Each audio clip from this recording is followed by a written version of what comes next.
நீங்கள் காசாவுக்கு குடைச்சல் கொடுக்கிற காலம் வரைக்கும் காசாவில் இருக்கக்கூடிய சுதந்திர போராளிகள் கண்டிப்பாக நம்மை நிம்மதியாக இருக்க விட மாட்டார்கள். எனவே ஒன்றோ நாம் ஆயுதம் ஏந்த வேண்டும் அல்லது காசா மக்களை நிம்மதியாக வாழ விட வேண்டும். குறிப்பாக ஒரு பிரபலமான விளம்பரத்தை செய்கிறார்கள். என்ன விளம்பரம் என்று சொன்னால், எங்களுடைய இராணுவத்தில் வந்து இணைந்து கொள்வதற்கு உங்களை அழைக்கிறோம், உங்களுக்கு அதிக சம்பளம் வழங்கப்படும், நிறைய வாய்ப்புகள் தரப்படும். எதுக்கு?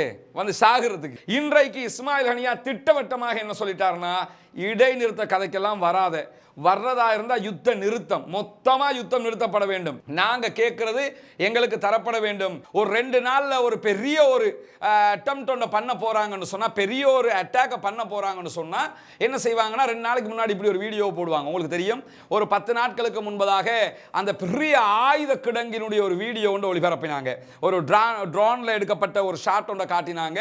பேரை சொல்லியே எங்க மேல கை வச்சீங்கன்னா அமெரிக்காவினுடைய விமானம் தாங்கி கப்பலுக்கும் நாங்கள் தாக்குவோம் அப்படின்னு இருக்கிறாங்க. இந்த அறிவித்தலை பொறுத்தவரையில நம்ம வந்து அந்த சாதாரணமாக கடந்து போக முடியாது. அமெரிக்கா தாக்கும் போது, அமெரிக்கா இங்கிருந்து, இங்கே தான் அமெரிக்காவுடைய கப்பல் இருக்குது, இங்கே இருந்து யமன் மீது அவர்கள் தாக்குதல் நடத்தினார்கள் என்றால், இங்கே இருக்கக்கூடிய யமன், இங்கே இருக்கக்கூடிய சவுதியையும் தாக்க வாய்ப்பு இருக்கிறது. என்ன நம்ம புரிஞ்சுக்கிறோம்னு சொன்னால், சில சகோதரர்கள் இந்த விவகாரத்தில் பாலஸ்தீனத்திற்கு உதவுவது எப்படி என்கிற ஒரு பெரிய கேள்வியை பல பேரும் கேட்டுக்கொண்டிருக்கிறார்கள். இந்த நேரத்தில் பாலஸ்தீன மக்கள் பாதிக்கப்படுகிறார்கள், உணவில்லாமல் இருக்கிறார்கள், அவர்கள் கஷ்டப்பட்டு கொண்டிருக்கிற நேரத்தில் நம்மளால் அவங்களுக்கு உதவ முடியாதா என்று கேட்கிறார்கள்.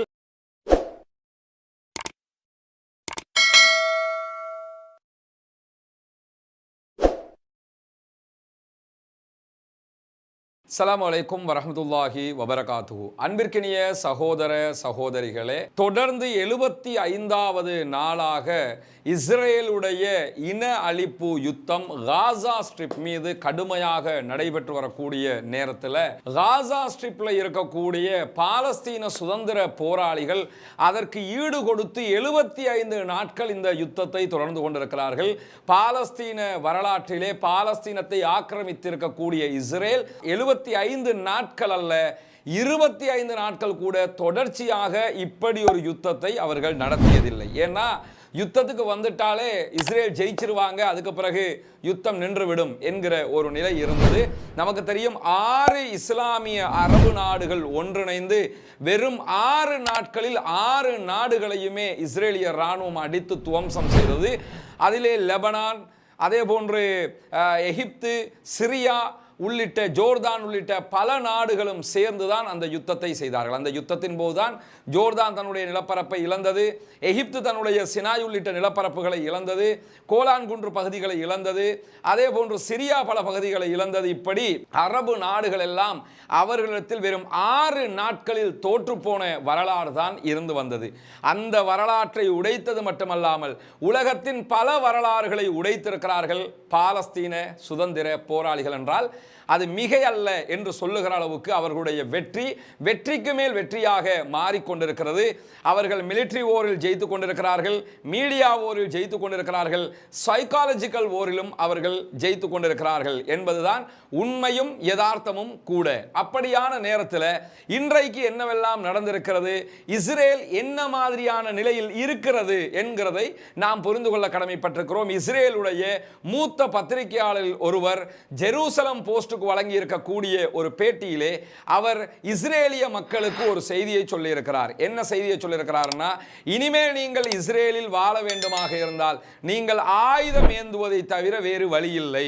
இஸ்ரேலுக்குள்ள நீங்க வாழணுமாக இருந்தா ஆயுதம் ஏந்தித்தான் வாழ முடியும். கடந்த காலத்தில் வாழ்ந்ததை போல காசா மக்களுக்கு குண்டை போட்டுட்டு நீங்க டெல் அவீவ்லையும் அஷ்கலான்லையும் மற்ற ஊர்களையும் நிம்மதியாக வாழ முடியும் என்பதை இனி நினைத்து பார்க்காதீர்கள்.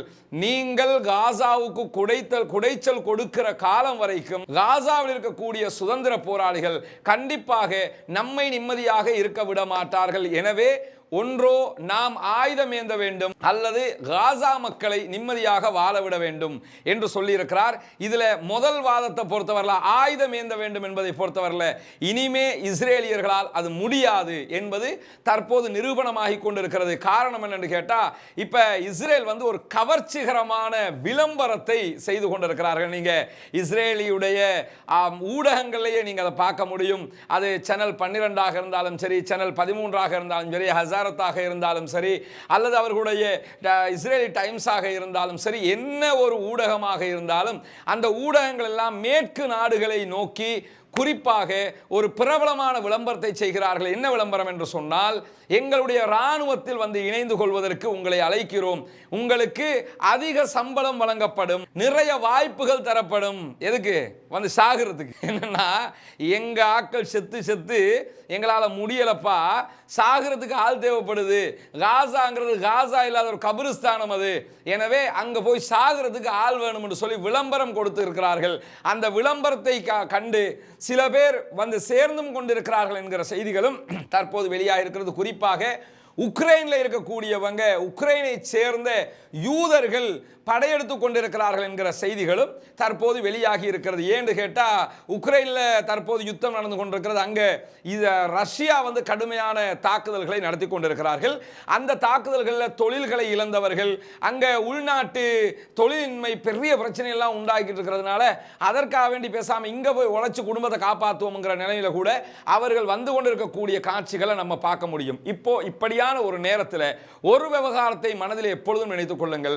காசா மக்கள் பாதிக்கப்படுவதை, காசா மக்களுக்காக உரிமை குரல் எழுப்புவதை நாம் எப்படி நம்முடைய தார்மீக கடமையாக நினைக்கிறோமோ, அதே அளவில் தான் ரஷ்யா உக்ரைன் மீது தாக்குதல் நடத்தும் போதும் உக்ரைன் மீதான தாக்குதல்கள் நடத்தப்படக்கூடாது, உக்ரைன் மக்கள் மீது அநியாய தாக்குதல்களை ரஷ்யா நிறுத்த வேண்டும் என்பதில் நாம் அத்தனை பேரும் கரிசனை கொண்டிருக்க வேண்டும். அதுவும் தார்மீகமும் கூட என்பது. ஏன்னா எல்லோருமே மனிதநேயமிக்கவர்களாக, மனிதம் வாழ வேண்டும் என்கிற நம்பிக்கையில் இருக்க வேண்டியவர்களாக நாம் இருக்க கடமைப்பட்டிருக்கிறோம். அப்படி இருக்கும்போது தற்போது இஸ்ரேலுடைய மூத்த பத்திரிகையாளர் சொல்லியிருக்கக்கூடிய செய்தி அந்த நாட்டு மக்களுக்கு மத்தியிலேயே ஒரு குழப்பத்தை உண்டாக்கி இருக்கக்கூடிய நேரத்தில் இன்றைக்கு என்னவெல்லாம் நடந்திருக்கிறது, என்னவெல்லாம் நடந்து கொண்டிருக்கிறது என்கிறத பொறுத்தவரையில் இன்னைக்கு காலையில இருந்து ஒரு சோர்வு நிலை தென்பட்டு கொண்டிருந்தது.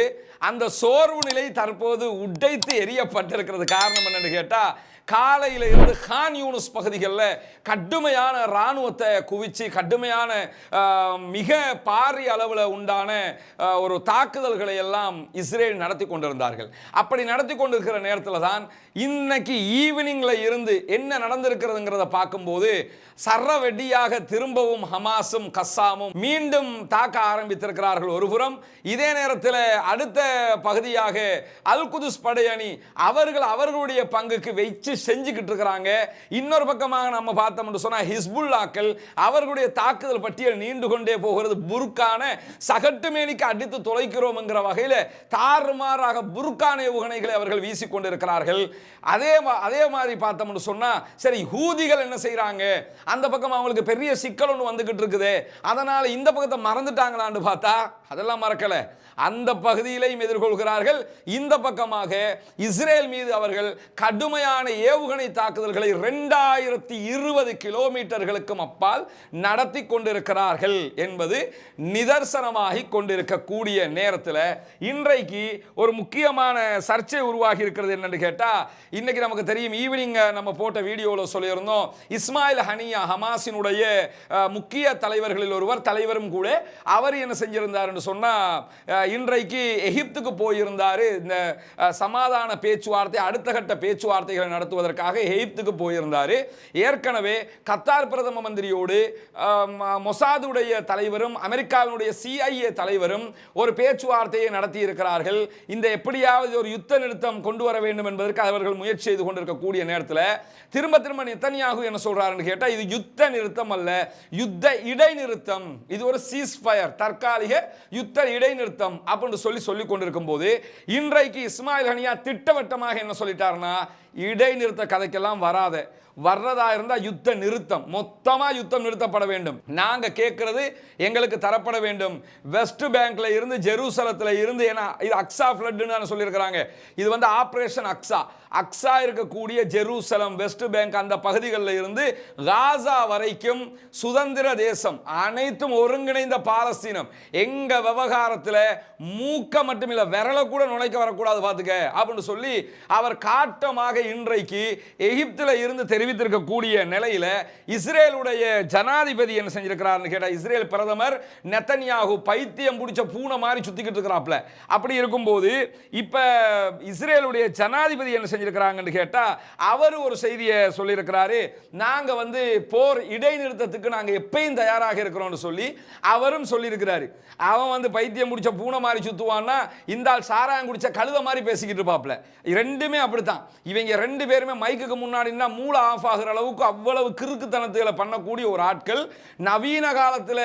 ஏன்னா இந்த சமகாலத்தில் நீங்க பார்த்தீங்கன்னா பல நாடுகளை ஆண்டு கொண்டிருக்கக்கூடிய ஆக்களை பார்த்தீங்கன்னா அவங்க எல்லாம் பார்க்கும்போது டிஸ்கவரி சேனல் பார்க்குற மாதிரி ஒரு ஃபீலிங் நமக்கு வரும். ஏன்னா ஒரு வட்டத்தை நீங்க பாருங்களேன், மோடியில இருந்து ஆரம்பிங்க. நம்ம நாட்டில் இதுக்கு முன்னாடி இருந்த அதாவது கோட்டாபே ராஜபக்ஷ, அதே மாதிரி மோடி. தமிழகத்தை எடுத்துக்கிட்டீங்கன்னா எடப்பாடி பழனிசாமி.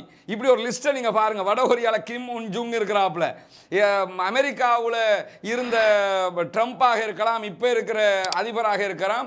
இப்படி கொஞ்சம் பேர்த்த பார்த்தீங்கன்னா இவங்க எல்லாம் வந்து என்ன மாதிரி ஒரு எப்படி இவங்க எல்லாம் இருக்கிறாங்க, என்ன மாதிரி ஆட்களுங்கிற மாதிரி யோசிக்க தோணும். இவங்களெல்லாம் தூக்கி சாப்பிட்ற மாதிரி கிறுக்கைங்களையும் மடக்கிருக்கைங்க ரெண்டு பேர் இருப்பாங்கன்னு கேட்டா, அது இந்த இஸ்ரேலுடைய ஜனாதிபதியும் இஸ்ரேலுடைய பிரதமர் நெத்தன்யாகுவும் தான்.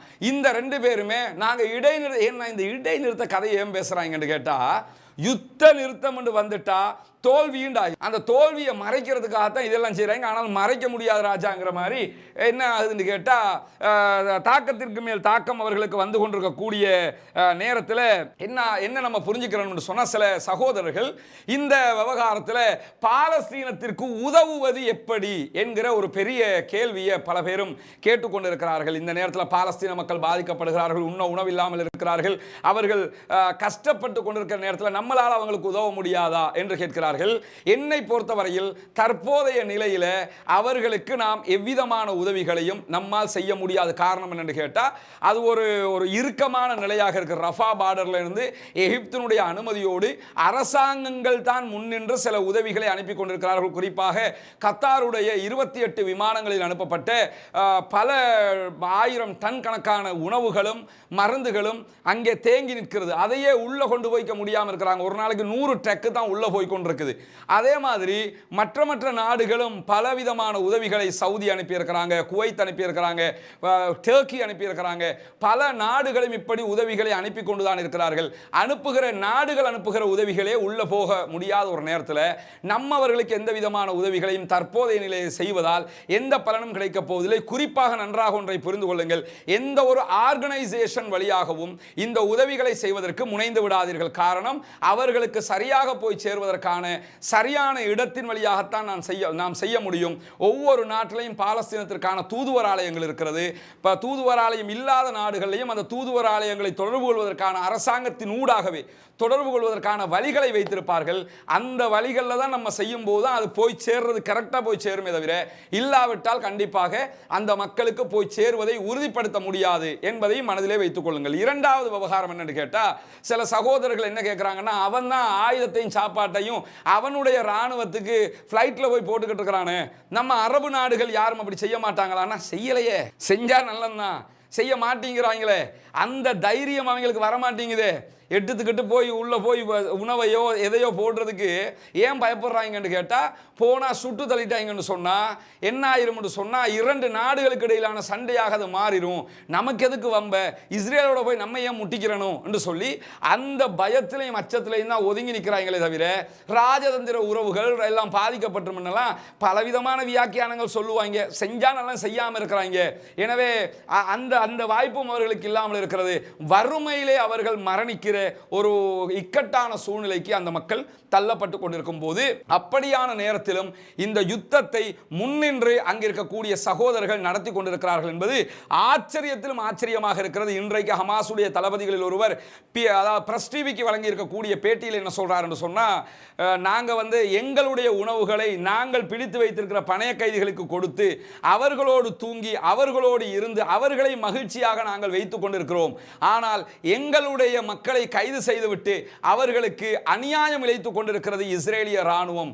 பாலஸ்தீனத்திலிருந்து கிட்டத்தட்ட 5000 பேர் கைது செய்யப்பட்டிருக்கிறார்கள் இந்த 75 நாட்களுக்குள்ள.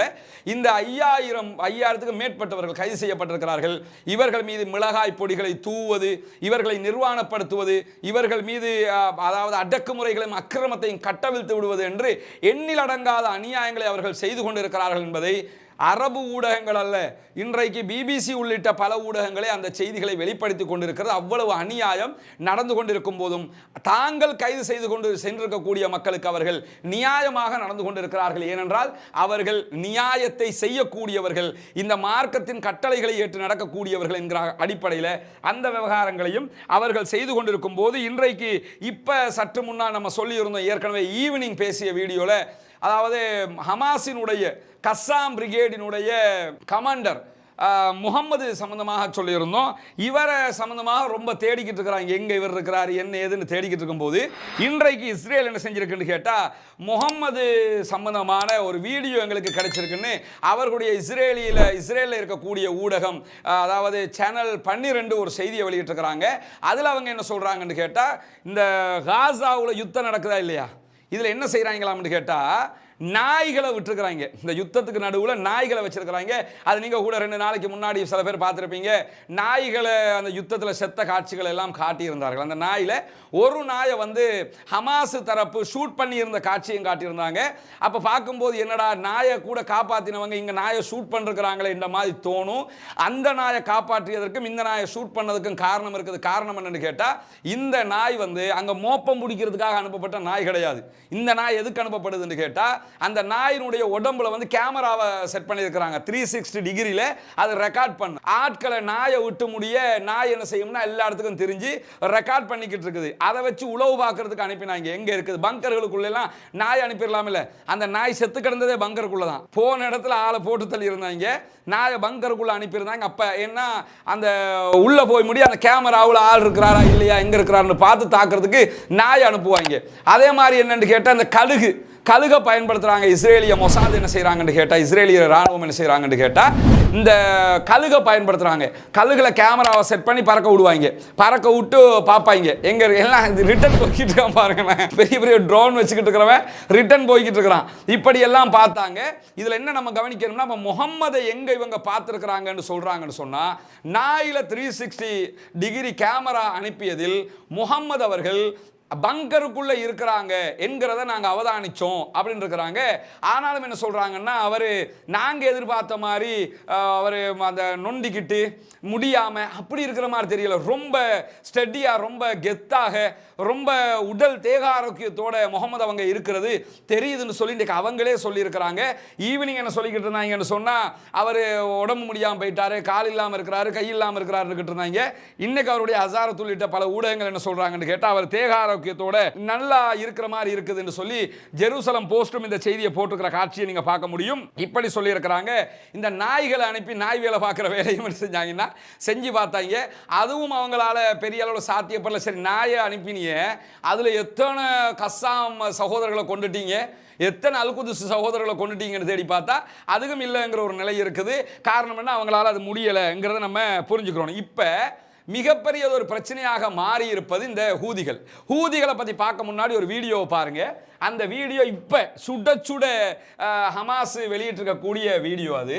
அதாவது இந்த வீடியோல ஒரு ஒரு அளவுக்குண்டான பகுதியை மட்டும் தான் நம்ம காட்டுவோம். மற்றதெல்லாம் நீங்க நம்ம சொன்ன மாதிரி டெலிகிராம் சேனல்ல போடுற லிங்க்ல நீங்க பாத்துக்கலாம். இதுல அவங்க இந்த வீடியோவை ஆரம்பிக்கும் போதே என்ன போடுறாங்கன்னு சொன்னா, அதாவது உங்களுடைய பலம் வாய்ந்த ஆயுதங்களையும் உங்களுடைய சோல்ஜர்ஸையும் உங்களுடைய ராணுவ வீரர்களையும் நாங்க மிக மிக மலிவான ஆயுதங்களை கொண்டு அழித்துக் கொண்டிருக்கிறோம் சொல்லித்தான் இந்த வீடியோவை போட்டிருக்கிறாங்க. அது நீங்க சொல்ல பார்த்தா இது இது வந்து கெத்துக்கு சொல்லுகிற ஒண்ணு இருக்குது, இதுல கெத்தும் இருக்குது, ரெண்டாவது அசிங்கப்படுத்துறதும் இருக்குது. ஒண்ணு என்னன்னு கேட்டாலே, நீ எல்லாம் பெரிய பெரிய ஆயுதத்தை வச்சுக்கிட்டு இருக்கடா, அதாலேயே ஒன்று எங்களை ஒன்றும் பண்ண முடியலை, நாங்கள் என்ன பண்ணுறோம் பார்த்தியா, நீ வச்சுக்கிறது பெருசு, நாங்கள் சின்னதை வச்சுக்கிட்டு ஒன்று அடிச்சுக்கிட்டு இருக்கிறோம் பாருன்னு கெத்து காட்டுறதும் இருக்குது.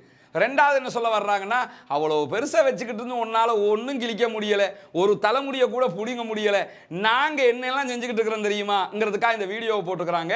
அதாவது நமக்கு தெரியும் இவங்க அவங்களுடைய கைப்பட அவங்களே தயாரிக்கிற காட்சியை வேற போட்டுக்கிறாங்க. எப்படி நாங்கள் அந்த தயாரிக்கிற மெத்தேடை என்ன செஞ்சுருக்கிறாங்க, நாங்கள் இப்படித்தான் தயாரிக்கிறோம்னு சொல்லி அந்த ஏரியாவை போட்டு என்னென்னா மறைச்சிருக்கிறாங்க.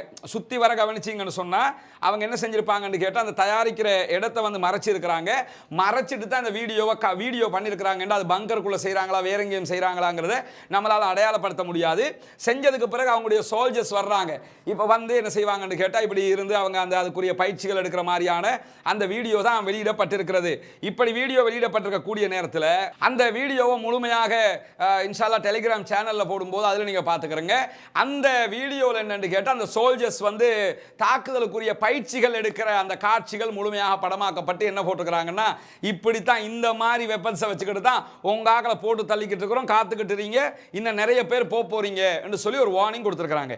இப்போ என்ன கவனிக்கணும்னா, எப்பொழுதும் ஒன்றை நினைவில் வைத்துக் கொள்ளுங்கள், கஸ்ஸாம் பிரிகேட் அல்லது அல் குதுஸ் பிரிகேட் இவங்க பாலஸ்தீனத்துக்குள்ள இந்த வார்ல நம்ம இவங்கள்ட்ட கவனிக்கிற ஒரு முக்கியமான விஷயம் என்னன்னு கேட்டா, ஒரு 2 நாள்ல ஒரு பெரிய ஒரு அட்டெம்ப்ட் ஒன்று பண்ண போறாங்கன்னு சொன்னா, பெரிய ஒரு அட்டாக்கை பண்ண போறாங்கன்னு சொன்னா என்ன செய்வாங்கன்னா, 2 நாளைக்கு முன்னாடி இப்படி ஒரு வீடியோ போடுவாங்க. உங்களுக்கு தெரியும், ஒரு 10 நாட்களுக்கு முன்பதாக அந்த பெரிய ஆயுத கிடங்கினுடைய ஒரு வீடியோ ஒன்று ஒளிபரப்பினாங்க. ஒரு ட்ரோன்ல எடுக்கப்பட்ட ஒரு ஷாட் ஒன்றை காட்டினாங்க.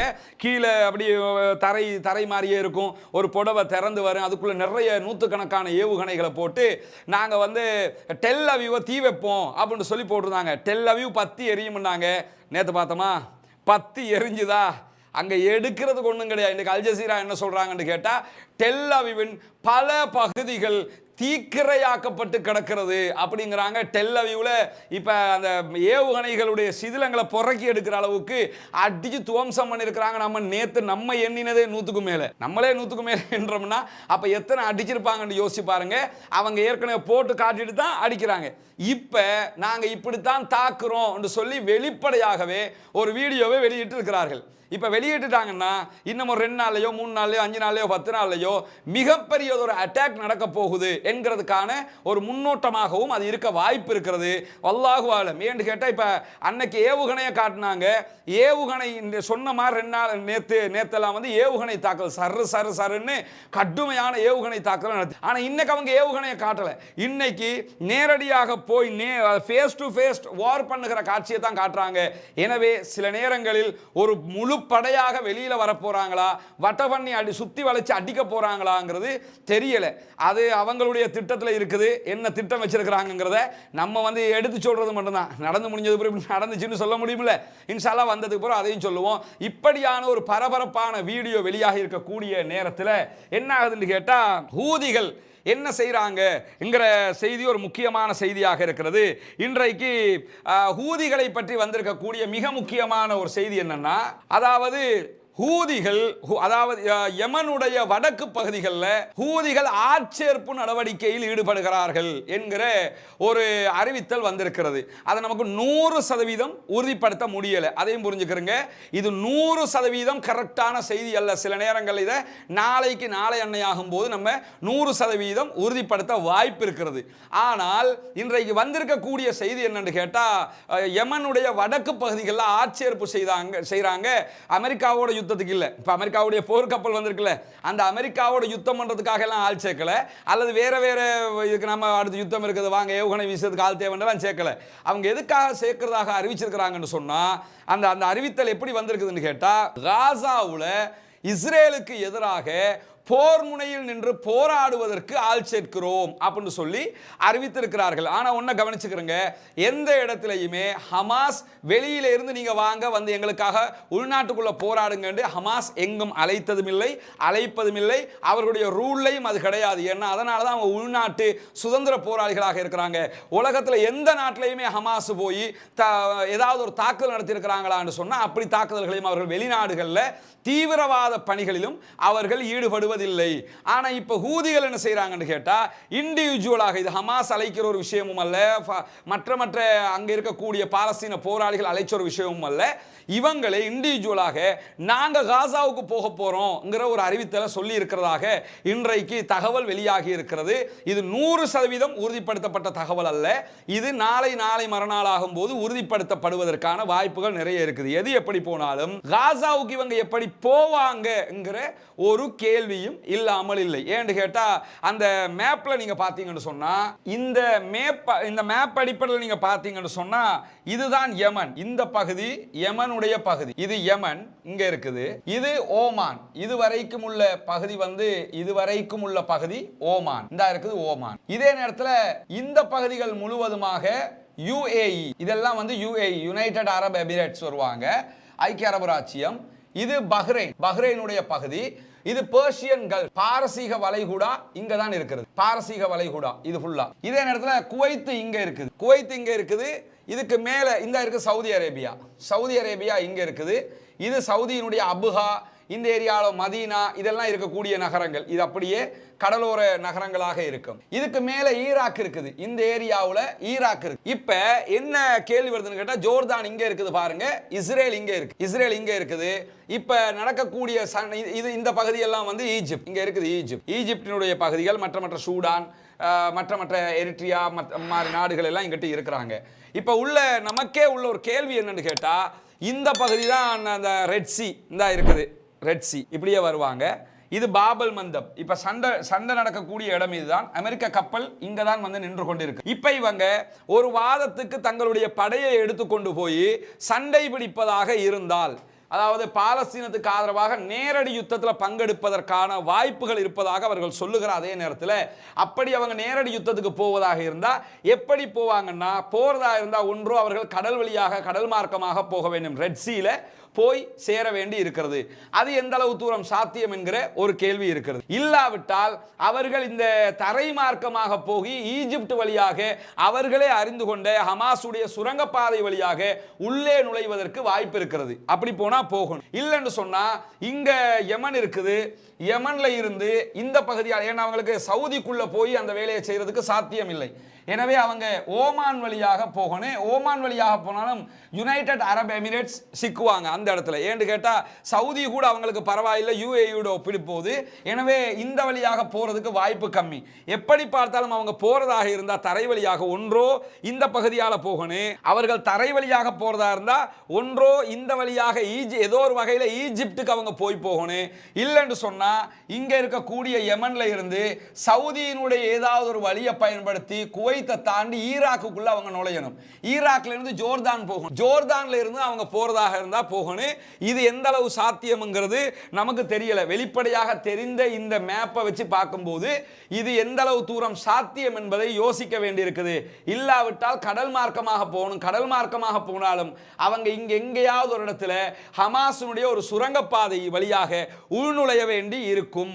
இது எவ்வளவு தூரம் சாத்தியம் என்பது ஒரு மிகப்பெரிய கேள்வி. அவங்க போய் சேர்ந்தா அதை பற்றி யோசிக்கிறோம். ஏன்னா நமக்கு தெரியலை. இவ்வளவுதான் நமக்கு சொல்ல முடியும். நம்மளும் யோசிச்சு இப்படி இருக்கலாம்னு தான் நம்ம சொல்ல முடியுது.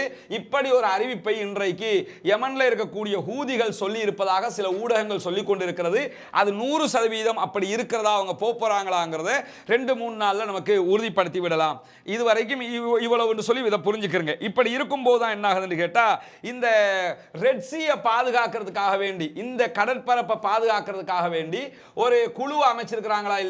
சில நாடுகளை ஒன்றிணைச்சு அமெரிக்கா என்ன செஞ்சிருக்கிறாங்கன்னா, இதை பாதுகாக்கிறதுக்கு சொல்லி ஒரு குழு குழு அமைச்சு இந்த இடத்துல தங்களுடைய கப்பலையும் கொண்டு வந்து நிறுத்தி இருக்கிறார்கள். 2 பெரிய கப்பல்கள், ஆயுதம் தாங்கிய விமானம் தாங்கிய கப்பல்கள் தற்போது வந்து நிற்கிறது. பாபல் மந்தபுக்கு அருகாமையில் வந்து நிற்குது. அப்படி இருக்கும்போது இன்றைக்கு யமனுடைய ஹூதிகளுடைய தலைவர் ஒரு தொலைக்காட்சி நிகழ்ச்சியில் பேசியிருந்தார். பேசின தொலைக்காட்சி நிகழ்ச்சியில் மிக தெளிவான ஒரு செய்தியை சொல்லியிருக்கிறார். யார் யாருக்கெல்லாம் சொல்லியிருக்கிறார்னு கேட்டால் Canada, UK, France, Italy, Netherlands, Norway, அதே மாதிரி சீஷல்ஸ், ஸ்பெயின், பஹ்ரைன், இந்த 10 நாடுகளுக்கும் என்ன செஞ்சிருக்கு. இவங்க தான் இதுவரைக்கும் அந்த அமெரிக்காவோட இணைஞ்சிருக்கிற நாடுகள். அதுலேயும் ஒன்று கவனிச்சுக்கிறீங்களேன், இந்த வெக்கங்கட்ட அமெரிக்கா என்ன செய்யும்னு கேட்டால் எந்த யுத்தத்திலேயாவது தனிச்சு வந்து சண்டை பிடிச்சிருக்காங்க, அப்படி பிடிக்க மாட்டாங்க. கூட 4 பேரை சேர்த்துக்கிட்டு தான் வருவான். அப்படி வந்து சண்டை பிடிப்பானே தவிர சிங்கம் மாதிரி தனிச்சிருந்து வந்து செய்வானான்னு கேட்டால் அப்படி செய்ய மாட்டான். ஒரு ஹூதிகள் என்கிற அவங்க ஒரு நாட்டை கூட கண்ட்ரோல் பண்ணி வைக்கல. தலைநகரமெல்லாம் அவங்கள்ட்ட இருந்தாலும் முழு நாடும் அவங்கள்ட்ட இல்லை. அப்படி இருக்கிற ஒரு குழு அவங்க. அந்த குழுவை தாக்குறதுக்கு அவர்களுடைய 2 அணு ஆயுதங்களையும் தாங்கிய பாரிய கப்பல், விமானம் தாங்கி கப்பல் 2 வந்திருக்குது. இந்த 10 நாட்டை ஒன்றிணைச்சிருக்கிறாங்க. ஒன்றிணைச்சு என்ன செய்யப்படுறாங்களா, யமன் மீது நாங்கள் ஆக்ஷன் எடுக்க போகிறோம், ராணுவ நடவடிக்கை எடுக்க போகிறோம் இருக்கிறாங்க. ஆனால் இந்த ஹூதிகளுடைய தலைவர் என்ன சொல்லியிருக்கிறார்னா, எங்க மேல நீ கை வைக்காத வரைக்கும் உங்க மேல நாங்க கை வைக்க மாட்டோம் அப்படின்னு இருக்கிறாங்க. எங்க வேலை, இவனுடைய கப்பல் இங்க இருக்கும் போதே நேற்று என்ன செஞ்சாங்கன்னு கேட்டா ஒரு கப்பலை தாக்கினாங்க.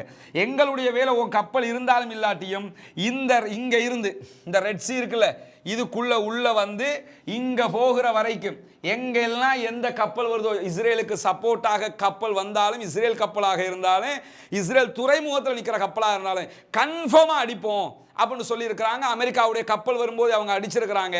இதுவரைக்கும் அமெரிக்கா தாக்குதலை ஆரம்பிக்கவில்லை. நீங்க தாக்கிறீங்கன்னா அமெரிக்கா கப்பலுக்கும் அடிப்போம் இருக்கிறாங்க. பேரை சொல்லியே எங்க மேல கை வச்சீங்கன்னா அமெரிக்காவினுடைய விமானம் தாங்கி கப்பலுக்கும் நாங்கள் தாக்குவோம் அப்படின்னு இருக்கிறாங்க. இந்த அறிவித்தலை பொறுத்தவரையில நம்ம வந்து அந்த சாதாரணமாக கடந்து போக முடியாது. சும்மா ஒரு ஜோஸ்ல சொல்றாங்க போல, ஒரு கெம்மைக்கு சொல்றாங்க போல, ஒரு அசால்ட் தைரியம் போல அப்படின்னு நம்ம நினைப்போம் இல்லை. சும்மா ஒரு பில்டப் காட்டுறதுக்காக, சும்மா நாங்கள் பெரிய இராணுவம் அப்படின்னு காட்டுறதுக்காக தௌலத்தாக ஒரு பேச்சு பேசுகிறாங்களான்னு பார்த்தா அப்படி பேசுகிற மாதிரி தெரியல. அவங்களோட ஆயுத பலத்தை பார்க்கும்போது அவங்க ஏற்கனவே கப்பல்களை தாக்குகிற ஆயுதங்களை அவங்க வச்சுக்கிட்டு இருக்கிறாங்க. இதுக்கு முன்னாடியே அவங்க ஏவிய ஏவுகணைகளை, அமெரிக்காவுடைய கப்பல்கள் 14 ஏவுகணைகளை, ட்ரோனுகளை தடுத்த செய்தியும் இருக்கிறது. அப்படி இருக்கும்போது இப்போ அவங்க கப்பலுக்கு அடிப்போம் என்று சொல்லியிருக்கும் போது இந்த அமெரிக்காவினுடைய விமானம் தாங்கி கப்பல் இருக்கு இல்லையா, அது வந்து அதை பற்றி நீங்கள் தனியாகவே பார்க்க முடியும். அது நம்ம நினைக்கிற அளவுக்கு சாதாரண கப்பல் கிடையாது. அது வந்து அது வந்துட்டுனாலே ஒரு பயங்கரம் தான். அது கடுமையான பவர்ஃபுல்லான எல்லா வளங்களும் கொண்ட ஒரு நினைச்ச மாதிரி ஒரு நாட்டுக்கு அடிக்கக்கூடிய அளவுக்கு பலம் கொண்ட ஒரு கப்பல் தான், ஒரு நடமாடும் இராணுவ தளம் தான் அது. அப்படி இருக்கிற கப்பல் வந்திருக்கும் போது அதையே நாங்கள் திருப்பி அடிப்போம்ங்கிறது வந்து ஒரு கெத்து பேச்சு மாதிரி தெரியலை. தெளிவாகவே அதுக்கு தயாராக இருந்து பேசுகிற மாதிரி ஒரு பேச்சாக இருக்கிறது. பொறுத்திருந்து பார்ப்போம். அமெரிக்கா கை வைத்தால் நாங்களும் கை வைப்போம்ங்கிறாங்க. உண்மையில் அப்படி ஒரு தாக்குதல் ஹூதிகளால் நடத்த முடியுமாக இருந்தால் இதுக்கு பிறகு மிடில் ஈஸ்ட் பக்கமே அமெரிக்கா தலை வச்சு படுக்க மாட்டான். இஸ்ரேல் இதுக்கு பிறகு எப்படி பாலஸ்தீனத்தை நினைச்சு பார்க்க மாட்டானோ அது மாதிரி அமெரிக்காவுக்கு உண்டான ஒரு நிலையாக மாறிவிடும். அதையும் நம்ம பொறுத்திருந்து பார்க்கலாம் என்ன மாதிரி நிலைமை நடக்க போகுதுன்னு இருக்கும்போது கிரீஸ் இன்றைக்கு என்ன செஞ்சிருக்கிறாங்கன்னா, இந்த செங்கடல் பார்டரை எங்களுடைய எந்த கப்பலும் கடக்கக்கூடாதுன்னு அவங்களும் அறிவிச்சிட்டாங்க. இது 42வது லிஸ்ட்டில் அதை சேர்த்துக்கிறோன்னா அவங்களும் அறிவிச்சிட்டாங்க. நாங்களும் அதில் போக மாட்டோம், நாங்கள் சுற்றி இதாலேயே நாங்கள் வந்துக்கிறோம் அப்படின்னு சொல்லி அவங்க அறிவிச்சிட்டாங்க. இதே நேரத்தில் இன்றைக்கு ஹூதிகள் சொல்லியிருக்கிறாங்க, நாங்கள் அமெரிக்காவுக்கு மட்டும் இல்லை, யுத்தம் வந்து அமெரிக்காவுக்கு சப்போர்ட் பண்ணுற எல்லா அரபு நாட்டுக்கும் அடிப்போம் இருக்கிறாங்க. எனவே அமெரிக்கா இன்கேஸ் இங்கே இருக்கக்கூடிய யமனுக்கு தாக்கினால் இங்கே இருக்கக்கூடிய யமனில் இருக்கக்கூடியவங்க என்ன செய்வாங்கங்கிறத நம்ம நினச்சி பார்த்தா, அமெரிக்கா தாக்கும் போது அமெரிக்கா இங்கிருந்து இங்கே தான் அமெரிக்காவுடைய கப்பல் இருக்குது, இங்கே இருந்து யமன் மீது அவர்கள் தாக்குதல் நடத்தினார்கள் என்றால் இங்கே இருக்கக்கூடிய யமன், இங்கே இருக்கக்கூடிய சவுதியையும் தாக்க வாய்ப்பு இருக்கிறது. இங்கே இருக்கக்கூடிய UAE இப்போ சப்போர்ட் பண்ணலைங்கிறதுனால இங்கே இருக்கக்கூடிய பஹ்ரைனையும் தாக்குவதற்கு வாய்ப்பு இருக்கிறது. இங்கே இருந்து ஏற்கனவே 2000 கிலோமீட்டர் தாண்டி இஸ்ரேல் மீதும் அவர்கள் தாக்குதல் நடத்தி கொண்டே இருக்கிறார்கள் என்பதையும் நாம் புரிந்து கொள்ள வேண்டும். இது இன்றைக்கு ஹூதிகளுடைய நிலையாக இருக்கும்போது இன்றைக்கு அல் குதுஸ் படையணி என்ன செஞ்சிருக்கிறாங்கன்னா ஒரு படு பயங்கரமான தாக்குதலை நடத்தி இருக்கிறார்கள். இந்த தாக்குதலை முழுமையான வீடியோவை நீங்க அதில் பார்க்கலாம். நம்ம போடும்போது இந்த வீடியோவில் இது பிளேர் பண்ணி தான் காட்டுவாங்க. இந்த பக்கம் இருக்கக்கூடிய அவங்க தாக்குதல் நடத்தக்கூடிய காட்சி, இந்த பக்கத்தை நீங்க பார்த்தீங்கன்னா தாக்குதல் எங்க போய் படுகுதுங்கிற காட்சி ரெண்டையும் போட்டுக்கிறாங்க. இது இவங்க அடிக்கிறாங்க, இங்க அடி விழுகுது, இங்க அடிப்பாங்க, இங்க அடி விழுகுது, இங்க முழுவதும் அடி விழக்கூடிய காட்சியை பார்க்கலாம். இதுல ஹைலைட்டட் என்னன்னு கேட்டா இதுக்கு தான் பாருங்க ஹெலிகாப்டர் வருது. இவங்க அடிக்கிறாங்க, அடிக்கிற ஆட்களை அங்க காயப்படக்கூடியவங்களை சாகக்கூடியவங்களை உடனடியாக எடுத்துக்கிட்டு போறது. இங்க பாருங்க அடி விழுந்த இடம், இது அடி விழுந்த இடத்துக்கு அதை லைவாகவே காட்டுறாங்க. அடி விழுந்த இடத்துக்கு ஹெலிகாப்டர் வந்து என்ன செய்யுது பாருங்க, ஹெலிகாப்டர் வந்து அவங்களுடைய பிணங்களை தூக்கி செல்லுகிற காட்சியையும் அதாவது ஹெலிகாப்டர் பறக்கும் போதே அடி விழுகிறத நீங்க பார்க்க முடியும். இந்த இடத்துல இப்போ ஹெலிகாப்டர் வந்து ஆக்களை எடுத்துக்கிட்டு போகும்போதே நீங்க கவனிக்க முடியும். இந்த இடத்த பாருங்க, வட்டம் போட்டுக்கிற இடத்த பாருங்க. இதுல இருந்து ஹெலிகாப்டர் வந்து என்ன செய்யுதுன்னு கேட்டா இப்போ ஆட்களை எடுத்துக்கிட்டு போகும், பின்னாடியே தாக்கு நடத்துகிற காட்சி வரும் பாருங்க. ஆட்களை எடுத்துக்கிட்டு போறாங்க பாருங்க. கொஞ்சம் மிஸ் ஆனா இன்னைக்கு ஹெலிகாப்டர் காலிங்கிற அளவுக்கு ஹெலிகாப்டர் மீதே தாக்கு நடத்துகிற அளவுக்கு கடுமையான மிக பயங்கரமான ஒரு தாக்குதலை அவர்கள் நடத்தி கொண்டிருக்கிறார்கள். அல் குதுஸ் இன்றைக்கு அந்த வீடியோவை வெளியிட்டிருக்கக்கூடிய அதே நேரத்தில் ஹமாஸ் இன்னைக்கு என்ன செஞ்சிருக்கிறாங்கன்னா பல இடங்கள்லையும் தாறுமாறான தாக்குதல்களை நடத்தி கொண்டிருக்கிறார்கள். அதில் ஒரு முக்கியமான தாக்குதல் அல் மஹ்ரகா என்கிற பகுதிகளில் நடைபெற்ற ஒரு தாக்குதல். அந்த தாக்குதலில் கிட்டத்தட்ட 50க்கு மேற்பட்ட இராணுவத்தினர் பலியாகி இருப்பதாக சொல்லப்படுகிறது. 50க்கு மேலே இருப்பாங்க, குறைவாக இருக்க வாய்ப்பில்லை. அவ்வளவு கடுமையான ஒரு தாக்குதல் நடத்தப்பட்டிருக்கிறது. இப்போ இந்த புகைப்படத்தை பார்த்தீங்கன்னா இந்த புகைப்படம் இது ஒரு பழைய தாக்குதல் மெத்தேடுடைய ஒரு புகைப்படம். இதற்கு என்ன சொல்லுவாங்கன்னா பாடி ட்ராப்ட் என்று சொல்லுவாங்க. அந்த தாக்குதலுடைய மெத்தேடு தான் இது இந்த அதாவது வியட்நாம்ல எல்லாம் இந்த மாதிரியான காட்சிகள் அவங்க காட்டுவாங்க. வியட்நாம் போர்ல இப்படி என்ன செய்வாங்க, புல்ல மேல நட்டி என்ன செய்வாங்கன்னா பார்த்தா தரைத்தளம் மாதிரியே காட்டி வச்சிருவாங்க. அந்த எதிரி ராணுவம் ஓடிக்கிட்டு வரும்போது இதுக்குள்ள கால் வச்சுட்டாங்கன்னா ஒத்த பக்கம் உள்ள போயிடும். ஒரு பக்கம் உள்ள போச்சுன்னா கீழே நிறைய ஊசிகள் இருக்கும். அந்த ஊசிகளை விஷம் தடவி வச்சுக்கிடுவாங்க. உள்ள விழுந்ததோடு அந்த ஊசிகள் இருக்கிற விஷம் ஏறி என்ன செய்வான்னா சம்பந்தப்பட்டவன் செத்துருவான். அந்த மாதிரி ஒரு செட்டப் இது அந்த காலத்தில் 1960களில் செய்யப்பட்ட பாடி ட்ரப்புங்கிற அந்த மெத்தட், இந்த மெத்தட்னு சொல்லி தான் போட்டுக்கிறாங்க. இங்க பாருங்க ஊசிகள் நிறைய இருக்குது. இது வந்து இப்படி நேர இருந்திருக்கும், கால் வச்சு முடிய இப்படி விழுந்துரும். அப்படியான ஒரு செட்டப்புக்குரியது தான் இந்த மெத்தட்னு வைங்களேன். இந்த மெத்தேடை அப்படியே நவீன யுகத்திற்கு மாற்றி தற்போது ஹமாஸ் பயன்படுத்தி கொண்டிருக்கிறது என்கிற செய்தி வெளிவந்திருக்கு. இன்றைக்கு இந்த அல் மஹ்ரகா பகுதிகளில் 50க்கு மேற்பட்ட இஸ்ரேலி ராணுவத்தினர் கொல்லப்பட்டிருப்பது இந்த மெத்தேடில் தான்ங்கிறாங்க. இந்த மெத்தேடுனா என்னன்னா பார்க்க வரும்போது தரைத்தளம் மாதிரி இருக்கும், அதில் முழுவதுமாக கன்னி வெடிகள் புதைக்கப்பட்டிருக்கும். அது எங்க புதைப்பாங்கன்றதை கவனிச்சுக்கிறங்க. அவர்களுடைய பங்கருக்கு அருகாமையில் தான் புதைச்சி வச்சிருப்பாங்களாம். அதாவது ஹமாஸுடைய பங்கர் இருக்கும்லங்க, அதனுடைய வாசலுக்கு அருகாமையில் தான் புதைச்சி வைப்பாங்களாம். பங்கரை பிடிக்கிறதுக்குன்னு சொல்லி வரும்போது அந்த வாசல்கிட்ட இது வெடிச்சு செதறித்தான் இத்தனை பேர் செத்துருக்கிறாங்கன்னு சொல்லி இன்றைக்கு ஹமாஸ் அறிவித்திருக்கிறார்கள். ஒரு பெரும் தொகையினர் அல் மஹ்ரகா பகுதிகளில் 50க்கு மேற்பட்ட ராணுவம் சாகிறதுங்கிறது சாதாரண விஷயம் இல்லை. அவ்வளோ ஒரு தாக்குதலை என்ன செஞ்சிருக்கிறாங்கன்னு கேட்டால் மஹ்ரகா பகுதிகளில் நடத்தி இருக்கிறாங்கிறத புரிய முடியும். அதே மாதிரி சஃப்ரா என்கிற பகுதிகளில், அதே மாதிரி அல் ஹாவா என்கிற பகுதி, இந்த பகுதிகளில் எல்லாம் 8 வெஹிக்கிள்ஸ் ராணுவ வெஹிக்கிள்ஸ் மொத்தமாக அழிச்சிருக்கிறோம். அவர்கள் அதாவது அதில் இருந்த சோல்ஜர்ஸோட அப்படின்னு இருக்கிறாங்க. 8 வெஹிக்கிள்ஸ்னா ஒரு வெஹிக்கிளில் குறைஞ்சது 4 பேர் வச்சாலே எத்தனை பேர் செத்துருப்பாங்கன்னு பாருங்க. 5 பேர் வச்சாலே எத்தனை பேர் செத்துருப்பாங்கிறத கவனிச்சு பாருங்க. அதுலயும் கிட்டத்தட்ட 30-40 பேர் மரணிப்பதற்கு வாய்ப்பு இருக்கிறது. அதே மாதிரி காசா நகரில் வடகிழக்கில் இருக்கக்கூடிய தராஜுங்கிற பகுதிகளில் நடந்த ஒரு கட்டிடத்துக்குள்ள இருந்தவங்க மேல தாக்குதல் நடத்தினதுல 12 சியோனிச இஸ்ரேலிய அடக்குமுறை ராணுவத்தை அழித்திருக்கிறோம் அப்படிங்கிறாங்க. இதுல 12, அங்க ஒரு 50க்கு மேல ஒரு 62, அந்த 8 வெஹிக்கிள்ஸ்ல போனவங்க ஒண்ணுல 5 பேர் வச்சுக்கிட்டா கூட அதுல 40 பேர் இருப்பாங்க. எப்படி பார்த்தாலும் ஒரு 100 பேர் இதுவரைக்கும் காலி. அதே நேரத்தில் காசாவுல சராயா பகுதிகளில் 4 பேர் பலியாகி இருக்கிறார்கள் அப்படிங்கிற செய்தி வந்திருக்குது. அதே மாதிரி ஜாதர்ங்கிற பகுதியில் மெர்காவா டேங்க் கொண்டு காலி செய்யப்பட்டிருக்கிறதாக அறிவிச்சிருக்கிறாங்க. ஜபாலியா காலியா பகுதிகளில் 3 மெர்காவாவை அழிச்சிருக்க முடியும் வீடியோக்களையும் அவங்க போட்டிருக்கிறாங்க. அதையும் நீங்க நம்முடைய டெலிகிராம் சேனல்ல நீங்க பார்க்க முடியும். காசாவுல வடக்கு காசாவுல நார்த் காசாவுல 2 மெர்காவா டேங்கும் ஒரு புல்டோசர் அளிக்கப்பட்டிருக்கு. அப்படி பார்த்தா மொத்தம் 6 மெர்காவா டேங்க் இதுவரைக்கும் அளிக்கப்பட்டிருக்கு. இன்றைய தினத்தில் ஜெய்தூன்ல ஒரு மெர்காவா, அப்படின்னா 7 மெர்காவா 2 புல்டோசர்கள் அளிக்கப்பட்டிருக்கிறதாக அவர்கள் செய்தி சொல்லி இருக்கிறார்கள். அதற்குரிய வீடியோக்களையும் அவர்கள் வெளியிட்டு இருக்கிறார்கள். இதுல நீங்க இந்த மெர்காவா அளிக்கப்படுகிற காட்சிகளை நீங்க பார்க்க முடியும். கடுமையான தாக்குதல்கள் நடத்தப்பட்டிருக்கிறது. அதே மாதிரி இதுலயும் நீங்க மெர்காவா அளிக்கப்படுகிற காட்சிகள் பல வீடியோக்களை இதே மாதிரி அவங்க வெளியிட்டிருக்கிறாங்க. இப்ப வாங்க இன்றைக்கு எங்கெல்லாம் ஹிஸ்புல்லா தாக்குதல் நடத்தியிருக்கிறாங்கிறத பாருங்க. அதுல ஹிஸ்புல்லாக்கள் சரியா 3 மணிக்கு அல் அபாத் தளம் மீது தாக்குதல் நடத்தி இருக்கிறாங்க. பல பேர் உயிரிழந்திருக்கிறார்கள் என்ற செய்தி வந்திருக்கிறது. புர்கான் ஏவுகணை அங்கு தாக்குதலை மேற்கொண்டு இருக்கிறது. அதே மாதிரி ரஹாப் தளத்தின் மீது புர்கான் ஏவுகணை தாக்குதல் 4:10 நடத்தப்பட்டிருக்குது. 4:15 மணிக்கு கிர்பத் மாறுங்கிற இடத்துல பீரங்கி தாக்குதல்களால் படையினரை குறிவைத்திருக்கிறோம் என்று சொல்லியிருக்கிறாங்க. 5:15 மணிக்கு கரெக்டாக 2 இஸ்ரேலிய ராணுவ ஹெலிகாப்டர்களை குறிவச்சோம், ஆனால் மிஸ்ஃபயர் ஆகியிருக்குங்கிறாங்க. இன்னைக்கு 2 ராணுவ ஹெலிகாப்டரையே தாக்குறதுக்கு ஃபயர் பண்ணியிருக்கிறாங்க, ஆனால் மிஸ்ஃபயர் ஆகியிருக்குது, அதனால தப்பிச்சாங்க. இல்லாட்டி ஒரு சுட ஒரு 2 ஹெலிகாப்டரும் காலிங்கிற செய்தியும் வந்திருக்கும், தப்பிச்சிட்டாங்கன்னு சொல்லியிருக்கிறாங்க. அது தவிர்த்து இன்றைக்கு அவர்களுடைய இஸ்ரேலுக்குள்ள எங்க எல்லாம் எத்தனை தாக்குதல் நடத்தியிருக்கிறாங்கிற காட்சியை பாருங்க. இது ஒரு புகைப்படம். இதுல 1 2 3 4 5 6 தாக்குதல்கள் நடத்தப்பட்டிருக்கிறது. 7 8 இடத்துல தாக்கியிருக்கிறாங்க. 9 10 இடம், 11 12வது இடம் இஃப்தா தளத்தின் மீது தாக்குதல் நடத்தியிருக்கிறாங்க.